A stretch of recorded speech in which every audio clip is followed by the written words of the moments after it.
Hi guys, Mamoning here for another video. May ilan po sa inyo na nagtatanong kung dito na ba talaga mag-aaral ang anak ko. And yes po, dito muna po mag-aaral ang anak ko ngayong taon na ito. At ngayon po ay hatid ko siya sa eskwelahan dahil wala ko yung kotse namin na dala ng tatay ko.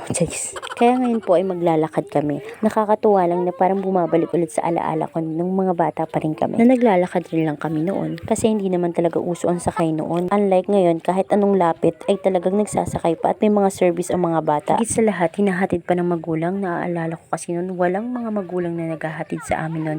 Kanya-kanya lang talaga para makarating ng school. Maswerte lang kami na malapit lang talaga yung school dito. And guys, kung napapansin nyo, mula sa bahay namin, yan ang bahay namin, dadaan kami ng sementeryo. Opo, sementeryo po yan. At pagkalabas po noon ay kalsada na. At pagkatapos nga ng ilang minutong lakaran, nandito na kami sa eskwelahan kung saan dati ako nag-aral, na ngayon dito na rin nag-aaral ang aking anak. Actually po, hindi naman ito yung first time na nag-aral dito ng anak ko. Dahil dito na rin po siya nag-kinder. Fun fact, yung naging teacher ko ng kinder, naging teacher niya rin dito.